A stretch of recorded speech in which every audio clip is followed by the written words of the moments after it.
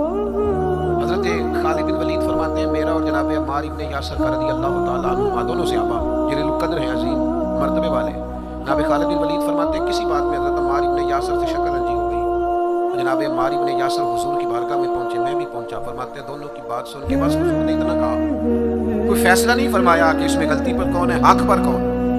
نبی کریم صلی اللہ علیہ وسلم نے بس اتنا فرمایا یاد رکھنا جس نے عمار ابن یاسر کو ناراض کیا اس نے اللہ رسول کو ناراض کیا۔ بھائی اتنی بات حضور نے کر دی۔ حضرت خالد بن ولید سپہ سالار آدمی تھے، بڑے قبیلے کے تھے، بڑا قد کاٹ تھا، بڑا نام تھا، بڑی بلے بلے تھی، سیف اللہ ہے، لیکن آپ فرماتے ہیں چونکہ حضور نے فرمایا عمار ابن یاسر کو راضی کرو گے تو اللہ رسول راضی ہوں گے، فرمایا میں ان کے پیچھے پیچھے پھرنے لگا، میرے لیے ان کی رضا سے بڑھ کر کوئی اور رضا اور کوئی رضا حیدر شاہ اس گلی کدے نہ رول دی، پر ہن تے رول دی رول گئیاں جب نبی پاک نے فرمایا کہ یہ رضا دیکھیں نا، حضور نے حضرت اسامہ بن زید کو لشکر کا امیر بنایا تھا، حضور کا وصال ظاہری ہوا تو حضرت ابوبکر صدیق کو لوگوں نے مشورہ دیا کہ آپ اس نوجوان کو، یہ بالکل جوان ہے ابھی، بڑے بڑے کبار صحابہ موجود ہیں، کسی اور کو بنا دیں، فرمایا اسے پیچھے کرو جسے مدینے والے محبوب نے آگے لگایا ہے، بلکہ ان کو گھوڑے پہ سوار کر کے خود اسی گھوڑے کی لگام پکڑ کے جناب صدیق اکبر امیر المومنین پیدل چل رہے ہیں۔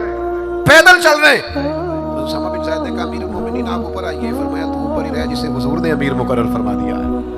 تو میرے بھائی آپ پھر یہ نہ محسوس کریں کہ میں بڑا چودھری ہوں، میرا بڑا قد کاٹ ہے، پھر ہم نے اپنا قد نہیں دیکھنا، محبوب پاک کی نظر عنایت کو دیکھنا ہے، حضور کی رضا کو دیکھنا ہے۔ یاد رکھیے گا ایک تیسری بات، ایک حدود کو نہیں توڑنا، ایک حضور کی رضا حاصل کرنے کے لیے اپنی انا نہیں سامنے آنے دینی، ایک تیسری بات اور طرز زندگی سادہ اختیار کرنا ہے اگر حضور سے پیار کرنا ہے تو بڑی ضروری بات ہے، بڑی ضروری۔ آپ سادہ غذا کھائیں، سادہ نشیست، سادہ لباس، سادہ انداز گفتگو، لوگوں سے بلا تکلف ملاقات، آپ کے لب و لہجے میں کسی قسم کی تصنع نہ ہو، بناوٹ نہ ہو، تکلف نہ ہو۔ آپ اگر حضور کے غلام ہیں، نبی پاک سے محبت کرتے ہیں تو پھر آپ کوئی کسی قسم کا اپنے لیے پروٹوکول نہ چاہے۔ صحابی آئے تھے نا، عرض کی یا رسول اللہ میں آپ سے بڑا پیار کرتا ہوں، کیسا خوش بخت ہے حضور کے سامنے اظہار محبت کرنا، میں بڑا پیار کرتا ہوں۔ تو حضور نے فرمایا سوچ کر کہو کیا کہہ رہے ہیں، حضور بڑا پیار کرتا ہوں، فرمایا سوچ لے حضور بڑا پیار کرتا ہوں۔ تیسری دفعہ معبود نے فرمایا سوچ لے حضور مجھے بڑا عشق ہے آپ سے۔ اللہ کے رسول نے فرمایا پھر تیاری کر لے، فقر تیری طرف دوڑ کے آئے گا، پھر تیری طرف غریبی آئے گی، جو مجھ سے پیار کرتا ہے اس کی طرف فقر آتا ہے۔ تو یہ یاد رکھیں کہ اسے صرف اور صرف پھولوں کی سیج نہ سمجھنا، اور فقر کی کئی قسمیں ہوتی ہیں، صرف پیسوں کی کمی فقر نہیں ہوتی۔ آپ کا طرز زندگی سادہ ہونا چاہیے، انداز فقیرانہ ہونا چاہیے، اٹھنا بیٹھنا سادہ ہونا چاہیے، کیونکہ یہ سادگی میرے نبی کی پسند ہے۔ ایک روایت مجھے یاد آ رہی ہے، میرا دل کرتا ہے آپ کو سنوں۔ کبھی کبھی نہ کچھ فرمائشیں بھی ہوتی ہیں، آپ کا نہیں مجھے پتا، میں اپنی اماں سے فرمائش کیا کرتا تھا کبھی کبھار کچھ اپنی مرضی کی کھانے کے لیے، مجھے کبھی ساگ بنا دینا، تو کبھی ان سے کہتے تھے اسپیشل والا گڑ کھانا ہے۔ یہ دیہاتی ماحول بڑا شاندار ہوتا ہے۔ آپ کو پتہ ہے نبی پاک کو مکے سے حضرت حلیمہ کے گاؤں میں کیوں بھیجا گیا تھا؟ اس لیے کہ مکے کے لوگ چھوٹے بچوں کو وہاں بھیجتے تھے، کہتے تھے فضا بھی خالص ہے، زبان بھی خالص ہے، دیہاتوں کی زبانیں خالص ہوتی ہیں۔ کبھی کبھی نا فرمائشیں ہوتی ہیں ماؤں سے۔ حضرت سلمہ مومنوں کی ماں جناب ام سلمہ، ایک دن نہ ان کے 3 بیٹے روحانی بیٹے ان کی خدمت میں آئے۔ کون آپ نام سن کے بھی بڑے خوش ہوں گے، حضرت جعفر تیار ہے نا اللہ علی کے بھائی، ان کے بیٹے عبداللہ بن جعفر آئے، اور پھر ان کی خدمت میں حضرت عبداللہ ابن عباس جو نبی پاک کے چچا جناب عباس ہیں، ان کے بیٹے عبداللہ آئے، اور ان دونوں کے ساتھ مولا علی کے لخت جگر امام حسن بھی آئے۔ یہ 3 شہزادے عبداللہ بن جعفر، عبداللہ ابن عباس اور امام حسن بن علی، یہ تینوں آئے اور آ کے حضرت ام سلمہ سے کہنے لگے ہمارا آج وہ کھانا کھانے کو دل کرتا ہے جو نبی پاک کو بڑا پسند ہے۔ اماں جی ہماری ماؤں سے بندہ فرمائش کر لیتا ہے نا، تو ہماری فرمائش ہے وہ والا کھانا بنائیں جو حضور کو پسند ہے۔ حضرت ام سلمہ نے ٹھنڈی آہ بھری، فرمایا بیٹا وہ بڑا ہی سادہ ہے، کھا لو گے؟ اماں جی کھا لیں گے۔ تو جناب ام سلمہ نے تھوڑے سے جو نکالے، پھر ان کو پیسا، پھر تھوڑا سا زیتون ڈال کے پکانا شروع کیا، پھر تھوڑا سا اس میں مسالہ ڈالا، فرماتے ہیں وہ سادے سے جو زیتون میں سادے سے پکے، فرماتے ہیں وہ ہمارے سامنے رکھ کے حضرت ام سلمہ جب اٹھی تو آنکھوں میں آنسو آ گئے، فرمانے لگی اس طرح کے سادے کھانے سادے کھانے محبوب تناول فرماتے تھے.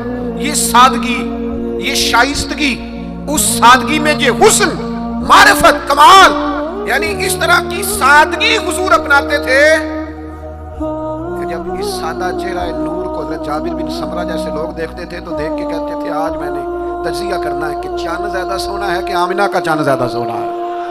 لیکن فرماتے ہیں پھر میں اس نتیجے پہ پہنچا کہ چاند سے تشبیہ دینا یہ بھی کوئی انصاف ہے؟ چاند تو ہے داغدار اور مدنی کا چہرہ صاف ہے.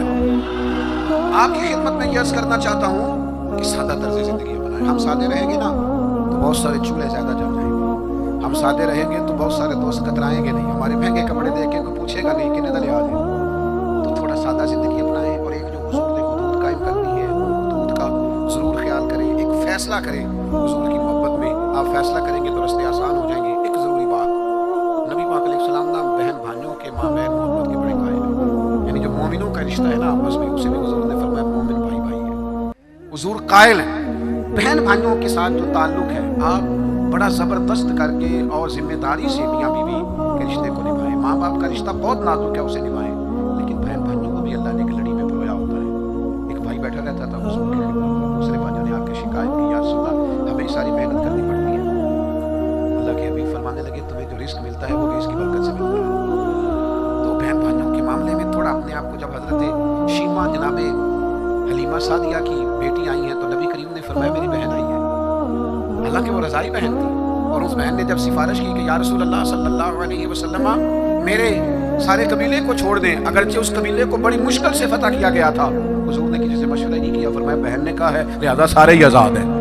تو اس رشتے میں مجھے خاص سوال کیا گیا تھا، اس لیے میں نے عرض کر دیا اللہ ہماری